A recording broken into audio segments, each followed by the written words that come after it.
तो भाई स्वागत है आपका एक और मार्केट अपडेट्स की वीडियो में, जहां पर हम बात करते हैं कि पूरे दिन भर में स्टॉक मार्केट में क्या हुआ और इसका इम्पैक्ट एक्चुअल में किस स्टॉक के ऊपर या फिर मार्केट के ऊपर किस तरीके से पड़ सकता है।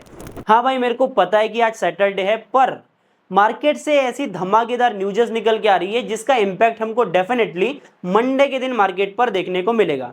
तो भाई ध्यान से वीडियो को स्टार्टिंग से एंड तक पूरा देख लेना, और अगर आप चाहते हो कि मैं इस सीरीज को ऐसा ही आगे लेकर के जाऊं, डेली मार्केट अपडेट देता रहूं, तो वीडियो को एक लाइक करके एक प्यारा सा कमेंट बॉक्स में डाल दो, जिससे कि मेरे को मोटिवेशन मिले और अपन इस सीरीज को आगे कंटिन्यू कर पाए।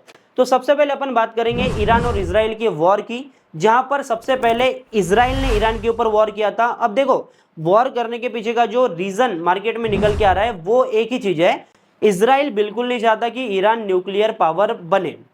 अब जो अटैक हुआ था ना इजराइल की तरफ से, वो ईरान के न्यूक्लियर साइट्स के ऊपर हुआ था, और कहीं ना कहीं बोला ये जा रहा है कि भाई इजराइल की इस अटैक जो कर रहा है ना ये, इसके पीछे अमेरिका का भी हाथ है, और अमेरिका भी बिल्कुल नहीं चाहता कि ईरान न्यूक्लियर पावर बने। अब देखो, इजराइल ने ईरान के ऊपर अटैक किया, यहां तक तो सारी चीजें ठीक थी, मतलब ठीक तो एक्चुअल में नहीं थी। अपना इंडियन मार्केट लगभग 2 दिन में 400 पॉइंट तक ऑलरेडी गिर चुका था, ठीक है।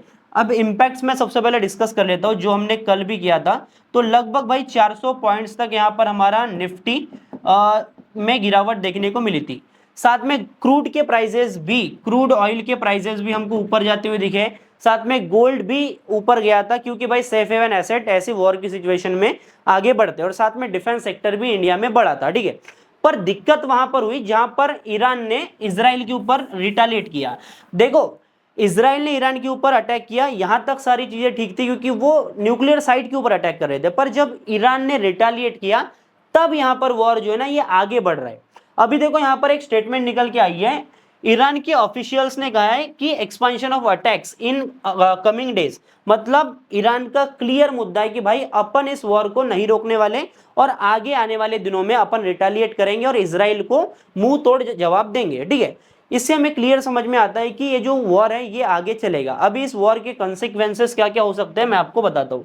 सबसे पहली बात, ईरान जो है ये ओपेक कंट्री है, मतलब ये ऑयल सप्लाई करता है, और काफी बड़ा हिस्सा है इनका ऑयल सप्लाई करने में। देखो, ऐसा भी नहीं है कि पूरे वर्ल्ड का क्रूड अकेला ईरान सप्लाई करता है, यहाँ पर काफी सारी ओपेक की कंट्रीज है जो कि काफी ज्यादा क्रूड ऑयल पूरे वर्ल्ड को सप्लाई करते हैं। पर इंपॉर्टेंट चीज हमको ये समझना पड़ेगा कि आप यहाँ पर एक मैप में आपको दिखाता हूँ स्ट्रेट ऑफ हार्मस का। सबसे पहले तो इस मैप के ऊपर देखो, जहां पर आपको ये जो लोकेशन है ना, यहाँ पर देखने को मिलेगा स्ट्रेट ऑफ हार्मस। यहां से पूरे वर्ल्ड का 30% जो है वो ऑयल सप्लाई होता है। और अगर यहां पर ईरान और इजराइल का वॉर आगे एस्केलेट करता है, तो ये 30% जो सप्लाई है ना, इसके ऊपर दिक्कत देखने को मिलेगी, मतलब ये सप्लाई रुक जाएगा।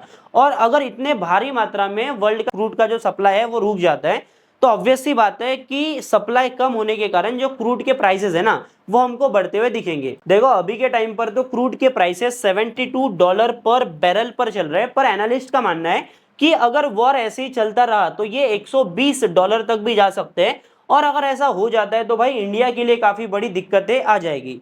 इवेंचुअली मार्केट के ऊपर भी ये चीजें दिक्कत करेगी। अगर ये वॉर ऐसे ही आगे चलता रहा तो इसका नेगेटिव इंपैक्ट काफी ज्यादा पड़ेगा अपनी इंडिया की इकोनॉमी के ऊपर, क्योंकि अपन काफी ज्यादा क्रूड इंपोर्ट करते हैं, जिसके कारण इंडिया में इन्फ्लेशन काफी ज्यादा बढ़ेगा और जीडीपी ग्रोथ यहाँ पर काफी ज्यादा डाउन होगी। साथ में करंट अकाउंट डेफिसिट भी इंडिया का बढ़ेगा, जिसके कारण ओवरऑल इकोनॉमी के ऊपर काफी बुरा इंपैक्ट हमको देखने को मिलेगा। देखो, अगर ये वॉर आगे बढ़ती है तो कुछ ऐसे स्टॉक्स है जिनको काफी ज्यादा फायदा होगा, जैसे कि डिफेंस सेक्टर हो गया। अगर आपका इन्वेस्टमेंट गोल्ड में है या फिर गोल्ड ईटीएफ में इन्वेस्ट कर रखा है, तो यहाँ पर भी काफी ज्यादा बेनिफिट देखने को मिलेगा। वहीं पर हम नेगेटिव इंपैक्ट की बात करें तो सीमेंट, एयरलाइन, ऑटोमोबाइल और साथ में ऑयल एंड नेचुरल गैस की जो कंपनीज हैं उनके ऊपर काफी ज्यादा इंपैक्ट पड़ता हुआ दिखेगा, जिनके कारण इन कंपनीज के स्टॉक्स भी हमको मार्केट में गिरते हुए दिखाई दे सकते हैं। अभी अपन आते हैं बजाज फाइनेंस की बड़ी न्यूज के ऊपर, जहां पर कुछ ही दिनों के पहले जब इनका क्वार्टरली रिजल्ट आया था, Q4 का रिजल्ट आया था, तब इन्होंने अनाउंस किया था कि भाई अपन यहां पर स्टॉक में बड़ा बोनस शेयर देने वाले हैं और साथ में स्टॉक स्प्लिट भी करने वाले हैं। अभी मैं बोनस शेयर की बात करूं तो बजाज फाइनेंस ने अनाउंस किया था 4:1 का यहाँ पर बोनस शेयर, आप यहाँ पर देख सकते हो। साथ में ही 1:2 का स्टॉक स्प्लिट। अभी एक्चुअल में अगर मेरे पास में 9,331 रुपए का एक शेयर है बजाज फाइनेंस का, तो यहाँ पर चीजें कैसे होगी मैं आपको सबसे पहले समझाता हूँ। सबसे पहले तो आपको बोनस शेयर मिलेगा। अगर मेरे पास में एक शेयर है, मान के चलो, तो एक शेयर हो जाएगा मेरा, एक शेयर के बदले मेरे को 4 शेयर मिलेंगे, मतलब टोटल नंबर ऑफ शेयर हो जाएगा 5, ठीक है। अभी देखो जब भी बोनस शेयर मिलता है ना, तो यहाँ पर आपको ये जो बोनस शेयर 4 मिलेंगे। अभी एक जो शेयर है इसका 2 रुपए है फेस वैल्यू, ठीक है, 2 रुपए फेस वैल्यू है, तो सेम 2 रुपए के फेस वैल्यू के आपको 4 शेयर मिलेंगे बजाज फाइनेंस के। इस तरीके से आपके पास में 5 शेयर हो जाएंगे और इनकी फेस वैल्यू रहेंगी 2 रुपए की। अब हम बात करते हैं आगे होगा 1:2 में स्टॉक स्प्लिट भी देखने को मिलेगा। इसके बाद में भाई ये जो 5 शेयर है ना, ये मतलब 10 हो जाएंगे, डबल हो जाएंगे, 10 शेयर आपके हो गए टोटल। एक शेयर के बदले आपको 10 शेयर मिल जाएंगे और आपका जो फेस वैल्यू था 2 रुपए का, ये हो जाएगा 1 रुपए, ठीक है। मतलब आपके पास में 2 रुपए के फेस वैल्यू के जो शेयर थे, एक शेयर था उसके आपको 10 शेयर मिल जाएंगे और 1 रुपए इसकी फेस वैल्यू हो जाएगी।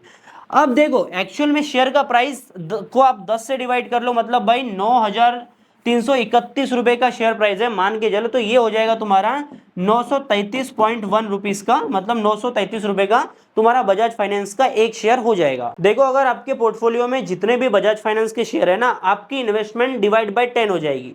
मतलब भाई 10,000 रुपए इन्वेस्टेड है तो आपको 1,000 ही रिफ्लेक्ट करेंगे, जब तक कि आपके बोनस और स्प्लिट के शेयर आपके अकाउंट में रिफ्लेक्ट नहीं हो जाते। अभी मैं इसके लिए जो रिकॉर्ड डेट है ये भाई 16 जून बताई गई है।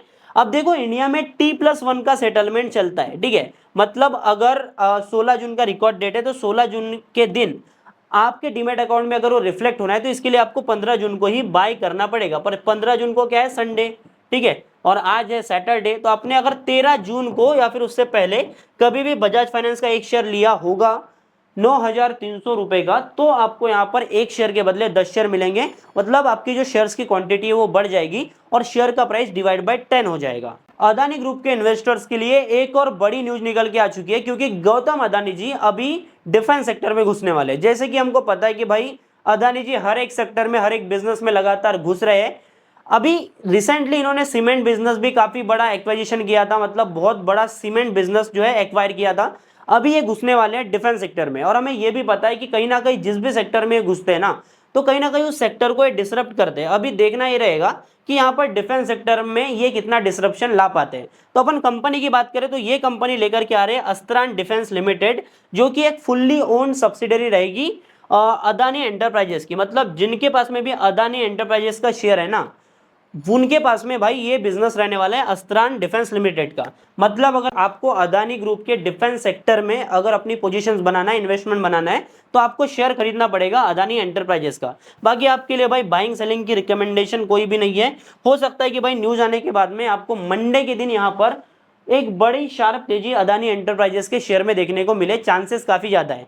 और वहीं पर हम बात करें तो वॉर की सिचुएशन है, तो हो सकता है कि ये दोनों ही इफेक्ट जो है वो कैंसिल आउट हो जाए, जिसके कारण स्टॉक में हमको न्यूट्रलिटी भी देखने को मिल सकती है। बाकी बात करी जाए आईपीओ मार्केट की, तो आईपीओ मार्केट अभी ठंडा ही देखने को मिल रहा है, क्योंकि अच्छी खासी रैली अपना मार्केट दिखा रहा था, 25,100 के लेवल पर था। पर अभी इस वॉर के चलते यहाँ पर करेक्शन देखने को मिला है, पूरे मार्केट की वैल्यूएशन डाउन हुई है। इसलिए आने वाले जो आईपीओस थे ना, जैसे कि एचडीबी फाइनेंशियल्स हो गया, और भी ज्यादा काफी ज्यादा आईपीओस थे, तो हो सकता है कि वहां पर हमें थोड़ा सा पोस्टपोन देखने को मिले। बाकी एक और बड़ा आईपीओ आ रहा है जिसका इशू साइज होने वाला है 3,300 करोड़ रुपए का, और ये डिपॉजिटरी का आईपीओ होने वाला है एनएसडीएल का, ठीक है, जो कि काफी अच्छा खासा इशू साइज है और यहाँ पर इन्वेस्टर्स का इंटरेस्ट भी है। अनलिस्टेड मार्केट में अच्छा खासा भी चल रहा है। आगे एनएससी का भी आईपीओ आने वाला है। मतलब दोनों ही स्टॉक मार्केट की प्रॉक्सी कंपनीज है, तो इन्वेस्टर इनका बेसब्री से इंतजार कर रहे हैं।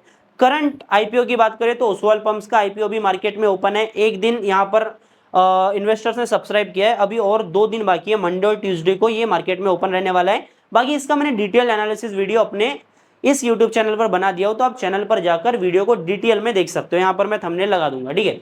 बाकी इसके सब्सक्रिप्शन की बात करें तो अभी के टाइम पर एक दिन में यहाँ पर 0.4x का सब्सक्रिप्शन देखने को मिला है, मतलब फुल्ली सब्सक्राइब अभी नहीं हुआ है। चांसेस काफी ज्यादा है कि रिटेल कोटा यहाँ पर लगभग 3 से 4 गुना तक सब्सक्राइब हो जाए लास्ट दिन खत्म होते होते। बाकी वीडियो को लाइक करो और कमेंट में बताओ कि आपको वीडियो कैसा लगा, और ऐसी मार्केट अपडेट्स आपको सबसे जल्दी चाहिए तो वेल्दीफाइड को भी सब्सक्राइब कर लो और बेल आइकन को ऑल पे सेट करना मत भूलना, क्योंकि भाई लेटेस्ट अपडेट सबसे पहले आपके तक पहुंच जाना चाहिए, जिससे आप मार्केट में और भी ज्यादा रेडी रह के अपना प्रोएक्टिव डिसीजन ले सको। मिलता हूं आपसे अगले नए वीडियो में। बाय बाय, टाटा, जय हिंद।